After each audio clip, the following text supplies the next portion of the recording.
मधुसूदन, शांति दूत वासुदेव श्री कृष्ण पधार रहे हैं।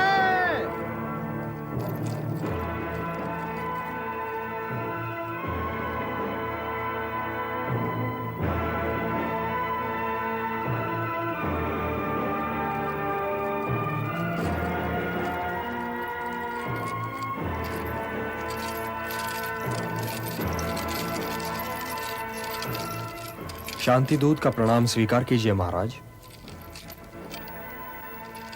हे वासुदेव, स्थान ग्रहण करके मेरी राज्यसभा का मान बढ़ाइए। स्थान ग्रहण कीजिए वासुदेव। प्रणाम पितामह।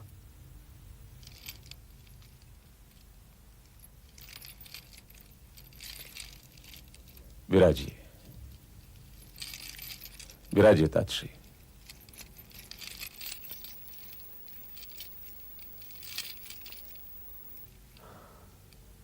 हे वासुदेव, अब यह बताइए कि आप मेरे अनुज पुत्रों की ओर से क्या प्रस्ताव लाए हैं। हे महाराज, गंगापुत्र भीष्म को प्रणाम करने के उपरांत मैं ये निवेदन करना चाहता हूं कि मैं किसी की ओर से कोई प्रस्ताव लेकर नहीं आया हूं। मैं तो स्वयं अपनी ओर से आया हूं और अपना ही प्रस्ताव लाया हूं, परंतु यह विश्वास अवश्य दिलाता हूं कि जो कुछ मैं स्वीकार कर लूंगा उसे स्वीकार करने में पांडव संकोच नहीं करेंगे। हे महाराज, आप तो स्वयं ज्ञानी हैं और जानते हैं कि शांति कोई प्रस्ताव नहीं जिस पर वाद विवाद चले। शांति एक आवश्यकता है। युद्ध में पराजय तो एक ही की होती है, किंतु दोनों ही ओर से लड़ने वाले योद्धा वीरगति को प्राप्त होते हैं। इस राजसभा में गंगापुत्र भीष्म जैसे ज्ञानी और महात्मा उपस्थित हैं। कृप और द्रोण जैसे आचार्य विराजमान हैं। योद्धाओं की जो भीड़ इस राजसभा में है वो आज कदाचित संसार की किसी और राजसभा में नहीं है, और इसीलिए इस राजसभा का दायित्व भी सबसे अधिक है। यदि युद्ध हुआ तो महात्माओं और योद्धाओं का यह जमघट निस्संदेह ही बिखर जाएगा महाराज, निस्संदेह ही बिखर जाएगा। हे महाराज, यदि ऐसा हुआ तो इतिहास उन सारे आंसुओं का उत्तरदायी आपको ठहराएगा जो इस महायुद्ध के उपरांत बहाए जाएंगे। हे नरेश, आप भरत के वंशज हैं। आपके पास धर्म की धरोहर है, मर्यादाओं का निक्षेप है, इतिहास की थाती है। आप न्यासधारी हैं, और आप जैसे न्यासधारी के होते न्यास का अपभंग नहीं होना चाहिए महाराज, न्यास का अपभंग नहीं होना चाहिए। और इसीलिए हे धर्म ध्वज रक्षक, मैं जो कहने जा रहा हूं उसे ध्यान से सुनिए। शांति कभी असंभव नहीं हो सकती, और इसीलिए कुरुवंश को शांति के मार्ग पर ले चलिए महाराज, शांति के मार्ग पर ले चलिए, कि इसी में भरतवंश, भारतवर्ष और सारे संसार की भलाई है। इतिहास गंधार नरेश शकुनी से यह नहीं पूछेगा कि इन्होंने द्यूत क्रीड़ा में कपट क्यों किया था, क्योंकि वो कपट आपकी सभा में हुआ था महाराज। इतिहास युवराज दुर्योधन से भी यह नहीं पूछेगा कि इन्होंने भरत कुल वधु को भरी सभा में क्यों घसीट बुलवाया। इतिहास ये भी आप ही से पूछेगा महाराज, क्योंकि दुर्योधन आपके युवराज हैं। इतिहास दुशासन से भी यह नहीं पूछेगा कि इन्होंने दुर्योधन के कहने पर भरत कुल वधु द्रौपदी का वस्त्र हरण करने की असभ्यता क्यों दिखाई। इतिहास इसके लिए भी आप ही को दोषी, आप ही को उत्तरदायी ठहराएगा महाराज, आप ही को उत्तरदायी ठहराएगा। इसलिए यह जान लीजिए कि शांति का कोई विकल्प नहीं है। युद्ध तो कदाचित कोई नहीं चाहता केशव। यदि कोई युद्ध नहीं चाहता पितामह, तो फिर यह कदाचित क्यों? कदाचित ये तो आप भी जानते हैं पितामह, और मैं भी, कि युद्ध चाहने वाले इधर भी हैं और उधर भी। इसलिए आज कदाचित जैसे शब्दों को इस राज्यसभा से निकाल दीजिए पितामह। क्योंकि कदाचित जैसे शब्दों की छाया में शांति की बात नहीं हो सकती।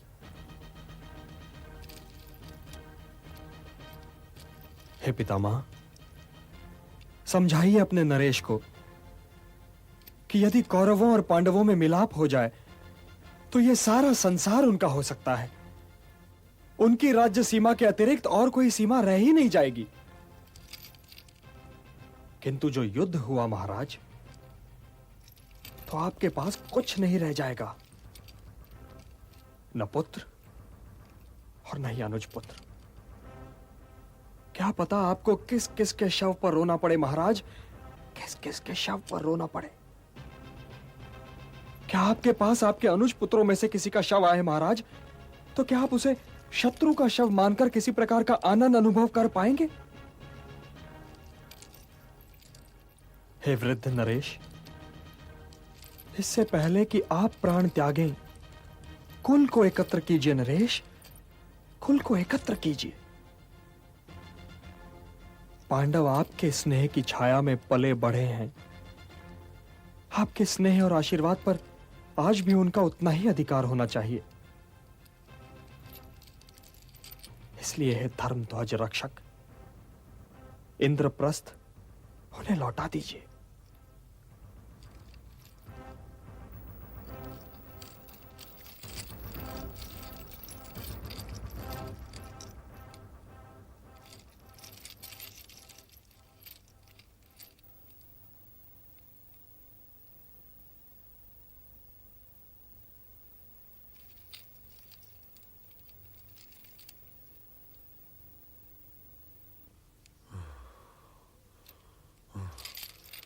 वासुदेव, मुझे यह शांति प्रस्ताव स्वीकार नहीं है। सोच तो लेते पुत्र। इसमें सोचना क्या है पितामह? पर्ण के अनुसार उन्हें 12 बरस के वनवास को स्वीकार कर लेना चाहिए था, और वे राज मांग रहे हैं। अपनी नात की आंच को धीमी करो दुर्योधन, धीमी करो।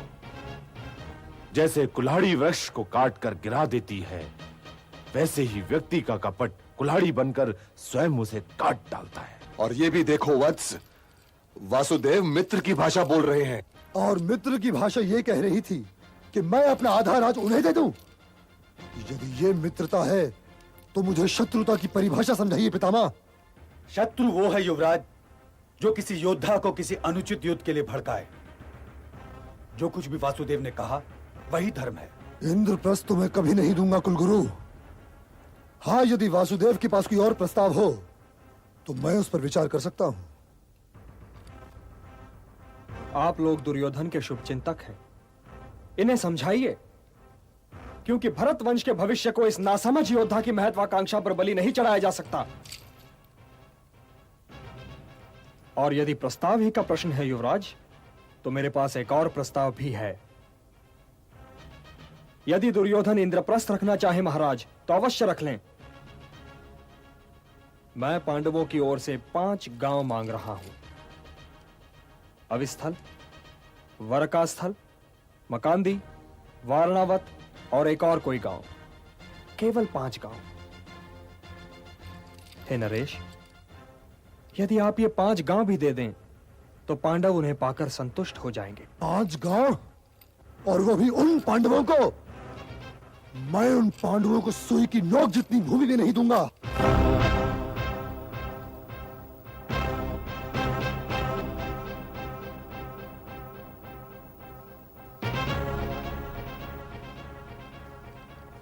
हे दुर्योधन, अपनी माता श्री शिव भक्तिनी गांधारी को अपने शव पर विलाप करने के लिए क्यों आमंत्रित कर रहे हो? वासुदेव, यदि तुम दूत न रहे होते तो तुम्हारी ये कहने पर दुर्योधन। इन्हें बोलने दीजिए पितामह, बोलने दीजिए। यदि मैं दूत न होता तो क्या कर लेते युवराज? यूं मेरी माता श्री की बात करने पर मैं तुम्हारी जीभ खींच लेता और तुम्हें बंदी बनाकर कारागृह में डाल देता। राजदूत को बंदी बनाओगे युवराज? उस अतिथि को बंदी बनाओगे जिसके स्वागत के लिए कुरुश्रेष्ठ गंगापुत्र भीष्म और आचार्य श्रेष्ठ द्रोण और कृप गए थे? हे अहंकारी दुर्योधन, यदि हमें बंदी बना सकते हो तो अवश्य प्रयत्न करके देख लो।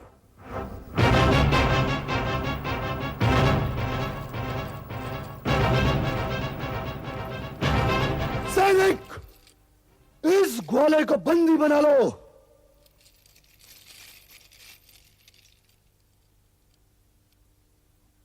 अरे मूर्ख, क्या कर रहा है?